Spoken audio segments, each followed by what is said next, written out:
What's up, everybody? Welcome back to the channel. It's Sam here. Today we got a big upgrade happening on the Gladiator, so let's cut to the chase and let's get right into it.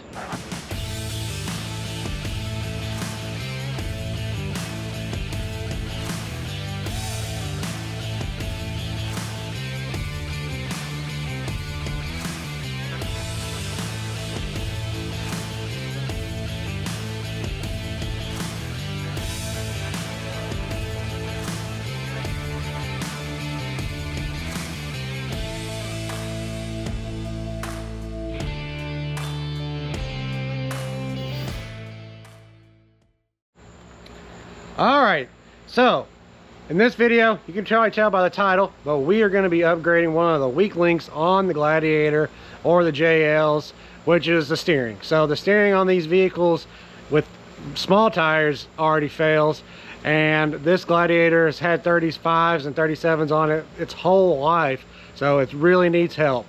Luckily, got in touch with the guys over at RPM Steering and Suspensions, and they jumped on board and are going to help me out on this build, and they sent me over one of their 2.5 ton steering kits for it. So here it is right here on the back of the Gladiator. We got the 2.5 ton JT Rubicon kit right here. So that's going to go on. We're also going to do a sector shaft steering box stiffener brace for it, because this Gladiator has the aluminum steering box. So at about 45-50 miles an hour, the steering wheel's got a bunch of play in it. I'm hoping that this takes care of it.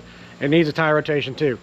So it's going to go up to Kent at Off Road and Overland Unlimited. He's going to do a tire rotation on it. He's going to do the steering for me and the steering sector safe brace for me and everything to get it all done. I was going to try to do it myself here at the house, but I ran out of time doing another thing that you'll see in the future. Didn't play my time out wisely. Something happened. So anyways, he's gonna do it for me and get it done right the first time. So it was gonna go up to him anyways, because I wanted to get a good alignment. So let's run up to the front of the vehicle here, show you the stock stuff we got going on with and what we're gonna change. So like I said before, this Gladiator was born a JT2. So it went to the factory, came to the dealership. The dealership went ahead and put a 2-inch lift on it and 35. So it's never had the 33s on it. And then the previous owner that I had went up to 37s. And so it's had big tires on it its whole life. And these stock steering systems cannot hold up. So like I said, right now it's got a little bit of a wobble going on, and we're going to get rid of that wobble. So let's go ahead and just look underneath here. So this is the factory, I'm sure you've seen it before, but the factory stock steering. It does have a Fox factory steering dampener on it, but other than that, it's completely stock. So that's all going to change. We're going to get that 2.5 ton kit on here. That 2.5 ton kit will hold up to 40s or 42s on the wide track axles here. With the ATS, Fox ATS steering stabilizer, it'll definitely hold these 37s no problem.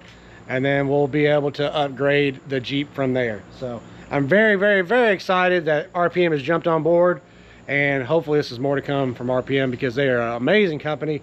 And I can't wait to put their stuff to the test and show you guys what a good company RPM is and why you should buy from them. So the next thing we'll see is it being done. Like I said, I'm not going to get it done myself. I'm going to get Kent's expertise on it and let him go ahead and just get it done for me. He was the one that recommended them anyways to me when I was looking for steering options, and he recommended RPM. And I contacted them to see if they were interested in collaborating with me, and they said, heck yeah, we'll send you whatever you need, man. So I'm really, really pumped for this. So let's go ahead and get this done.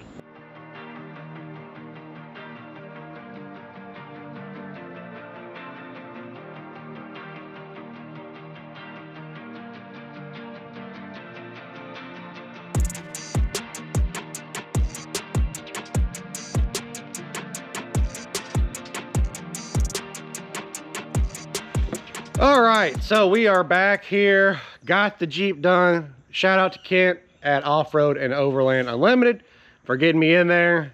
It was supposed to just be a alignment, but I ended up having him do it anyways.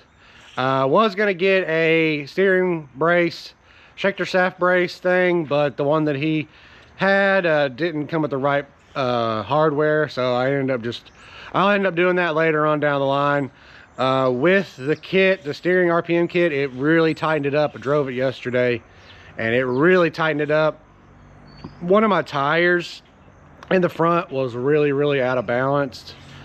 He showed me that, so that was probably the reasoning for the wobble in the steering wheel at speed. Right now it's tight, it's super tight, so I'm really excited about it. I can't wait to get it out on the trail and put it through some abuse, but I don't think it's going to see any abuse, to be honest, because it's 2-inch thick aluminum rod, you know, bar. So I mean, I don't know what you'd have to do, something pretty bad to it to do anything, because it's just going to bend back because it's aluminum. But we'll get underneath here and see. You can't really see too much. It's got the factory like the skid steel underneath of it, so you can't really see too much, but we'll get underneath here and we'll look at it. But there's the RPM, so you got your bottom bar and your top bar. Like I said, this skid plate's kind of in the way. We already had the metal cloak track bar over here, so that's good.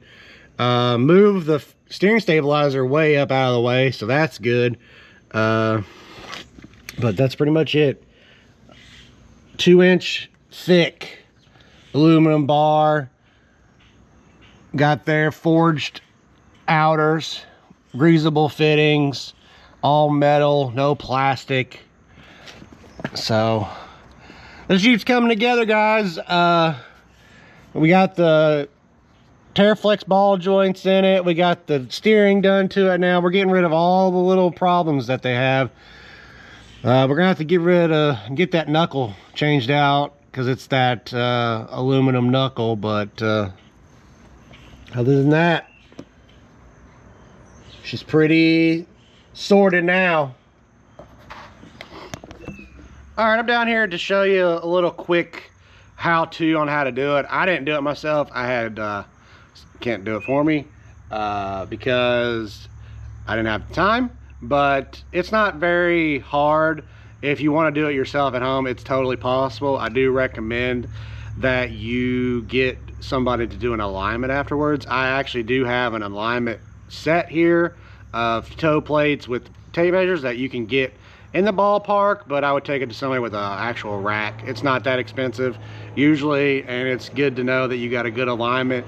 That way your Jeep tracks down the road properly and it doesn't wear out your tires too bad, because you know these big tires, they cost a lot of money. So you don't want to be just scrubbing them all over the place because you got a poor alignment. And I don't know if these Jeeps nowadays will even let you drive if it's got a poor alignment, because I had a JK and the alignment went out on it out of whack, and it freaked out the computer and basically thought it was skidding the whole time and wouldn't let me drive. So anyways, let's get down here.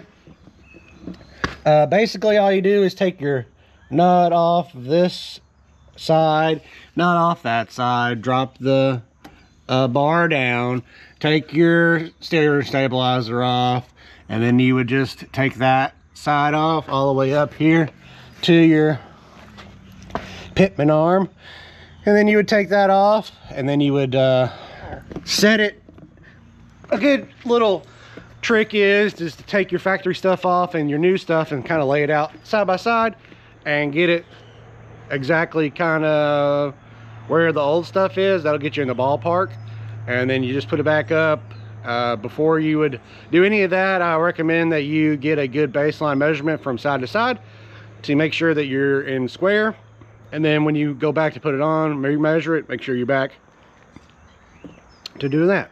But that's a quick little rundown on how to do your steering. And if you want to do it yourself, then that's how you do it. That's gonna be it for this one, guys. Really appreciate y'all watching. hit that like button, subscribe if you haven't already, share this video, like this video, comment on this video, all the YouTube stuff. That'll really help me out. Can't wait to get this Jeep out there on the trail again, test out all of the modifications I'm doing to it. Can't wait to test out the RPM steering. Can't wait to get it out there and try it out again. I haven't been out in a while, getting kind of itchy to get out there. So, but we got more stuff to do on it, so come on back and we'll see you in the next one. See you later.